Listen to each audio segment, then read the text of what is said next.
شامی صاحب، سعودی عرب کے وزیر خارجہ شہزادہ فیصل بن فرحان صاحب وفد کے ہمراہ پاکستان پہنچے ہیں، اور یہ ہم کہہ سکتے ہیں کنٹینیوشن ہے جو شہباز شریف صاحب گئے تھے سعودی عرب۔ ایک بڑا اعلیٰ سطحی وفد ہے سعودی عرب کا، وہ پاکستان آیا ہے 2 روز کے دورے کے لیے۔ بڑی ایک مسرت کی خبر ہے، یعنی ایک دنیا سے تو ہم نے جو غزہ سے خبریں آ رہی ہیں، جو ایران سے آ رہی ہیں، جو دنیا سے آ رہی ہیں، بڑی پریشان کن بھی ہیں، اس طرح انگیز ہیں، لیکن پاکستان کے اور سعودی عرب کے درمیان جو تعلقات ہیں وہ ایک بڑی مضبوطی سے آگے بڑھ رہے ہیں، اور اس میں شہباز شریف صاحب جو گئے تھے وہاں عمرہ کرنے اور پھر ملاقات ہوئی شہزادہ محمد بن سلمان صاحب سے اور ان کے رفقا سے، اس کے نتیجے میں اب ایک وفد آیا ہے، اور کہا جا رہا ہے کہ $7 ارب جو ہے اس کی سرمایہ کاری پاکستان میں ہوگی، اور جو ڈپازٹ ہیں ہمارے فورن ایکسچینج کے اس میں بھی وہ اپنا حصہ بڑھائیں گے۔ بالکل، تو یہ بڑی خوش آئند بات ہے۔ اب 2 دن کے لیے وہ یہاں ہیں، ہم ان کا خیر مقدم کرتے ہیں۔ سر اس میں جو وفد ہے اس میں وزیر پانی و زراعت ہیں وہاں کے، صنعت اور معدنی وسائل کے جو وزیر ہیں وہ ہیں، سرمایہ کاری کے نائب وزیر ہیں، اور سعودی خصوصی کمیٹی کے سربراہ بھی اس میں شامل ہیں۔ بہرحال اب یہ ہمارے لیے بڑا چیلنج ہے۔ اچھا، ہماری جو بیوروکریسی ہے، ہماری اپنی مشینری جو ہے نا، وہ رفتار سے کام نہیں کرتی۔ بہرحال اب کیونکہ فوجی اور سول قیادت مشترکہ طور پر لگی ہوئی ہے، SIFC اور ہمارے یہ جو SIFC اور پھر ہمارے شہباز شریف صاحب جو ہیں وہ بھی کام ورک اور الکوہلک ہے نا، کام کام کام، تو اس لیے توقع رکھنی چاہیے کہ تیزی سے اقدامات ہوں گے، اور صرف ہم سوچتے اور بات کرتے نہیں رہ جائیں گے۔ ایگزیکٹلی۔ اچھا سر، وہ ہم نے جو پروگرام کے شروع میں ذکر کیا تھا ایک افسوسناک نوشکی میں جو واقعہ ہوا، ہاں جی، نوشکی میں ایک بس میں مسافر سفر کر رہے تھے، اس کو روکا ایک دہشت گردوں نے، اور شناختی کارڈ دیکھ کر نشانہ بنایا، اور پنجاب کے جو تعلق رکھنے والے مسافر تھے ان کو گولیاں مار دی گئی۔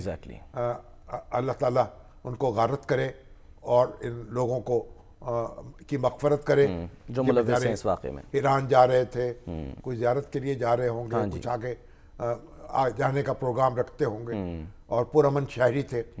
اور جب سے نواب اکبر بگٹی کا واقعہ پیش آیا نا، اس کے بعد سے یہ بڑا حوصلہ ملا ہے مرکز گریز طاقتوں کو، منفی لوگوں کو۔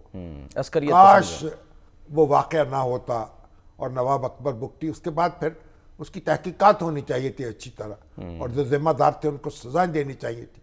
اس کے بعد پھر پنجابی آبادکاروں پر حملے شروع ہوئے، اور بہت ایک نقصان ہوا وہاں، اور ایک فضا برن اس کو سنبھالا گیا۔ ایک جملہ سر یاد آتا ہے مشرف صاحب کا، جب ان کی شہادت سے پہلے انہوں نے کہا تھا کہ جی آج کل جو ہے نا ٹیکنالوجی وہ ایسی ہے، کہیں سے بھی کوئی میزائل آتا ہے اور وہ اڑا دیتا ہے۔ شاید تحقیقات ہونی چاہیے تھی نا۔ تو مشرف صاحب جو ہیں، جب ہم ان کا نام لیتے ہیں تو بلوچستان کے حوالے سے بڑی تلخ یادیں وابستہ ہیں ان کے ساتھ۔ تو بہرحال اب عزم تو کیا ہے، ہمارے جو وزیر اعلیٰ بھی ہیں، ہماری جو بگٹی ہیں وہ بھی، سرفراز بگٹی، ان کا عہد ہے ان لوگوں کا پیچھا کریں گے، ان کو پکڑیں گے، کیفر کردار تک پہنچائیں گے۔ پاکستان سب کا وطن ہے، بلوچ ہوں، پٹھان ہوں، پشتون ہوں، پنجابی ہوں، جو بھی ہوں، سندھی ہوں، سرائکی ہوں، پاکستان جہاں ہر شخص کو حق حاصل ہے، جہاں چاہے رہے، جہاں چاہے جائے۔ اور سر بیرونی ہاتھ بھی اس میں ملوث ہو سکتے ہیں، اس بات کے بھی امکانات زیادہ ہیں۔ اور امکانات کیا یقیناً ہے، اور اس کے علاوہ کیا ہو سکتا ہے؟ بہرحال ہمیں حوصلے سے آگے بڑھنا ہے۔ پنجاب حکومت نے روٹی 16 روپے کی مقرر کر دی ہے، اور نان 20 روپے کا مقرر کر دی ہے۔ مل کہاں رہا ہے؟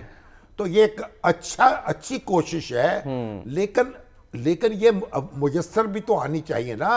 جو تندور والے ہیں، جو نان بائی ہیں، ان کی بات بھی تو سنے نا۔ آٹا جو ہے اس کی قیمت میں روٹی اتنے میں دی جا سکتی ہے یا نہیں؟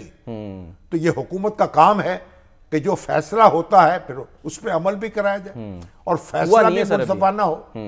فی الحال ہوا نہیں، آج جو رپورٹس آ رہی ہیں وہ یہی ہے کہ جی کسی ایک تو نان بھائیوں نے منع کر دیا کہ جی ہم جو ہے نا وہ نہیں۔ اب جب گورنمنٹ نے فیصلہ کیا ہے تو گورنمنٹ کو جواب دینا چاہیے کیوں کیا ہے، کیا وجہ ہے اس کی؟ سر ظاہر انہوں نے کیلکولیٹ کیا ہے بھئی دیکھیے ان کی مزدوری ملنی چاہیے، ان کو آٹے کی قیمت ملنی چاہیے، گیس کا خرچہ ملنا چاہیے، یہ سب مل کے تبھی تو آپ روٹی دے سکیں گے، کاسٹ پوری ہو جائے ان کی۔ تو آخر جو قیمت مقرر کی ہے تو سب کیلکولیٹ کر کے مقرر کی ہوگی کہ آنکھیں بند کر کے مقرر کر دی ہے؟ صحیح بات ہے۔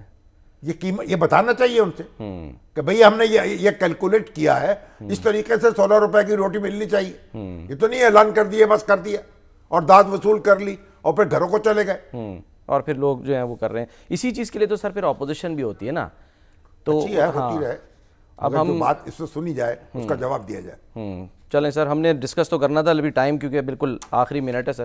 وہ جو واقعہ ہے اس کی تحقیقات کریں، کل ذکر کریں گے اس کا ملت ایکسپریس میں ہوا کیا ہے۔ ٹھیک ہے۔ ابھی تو ایک بدبخت نے اپنی بیٹی کو، بچی کو قتل کر دیا، ایک بدبخت نے اپنی بیٹی کو۔ کہاں تک ہم روئیں گے، کہاں تک جائیں؟ وہ ہمارے علماء کہاں ہیں، ہماری قانون نافذ کرنے والے ادارے کہاں ہیں، ہماری عدالتیں کہاں ہیں؟ ہم نے جنگل بنا دیا اس ملک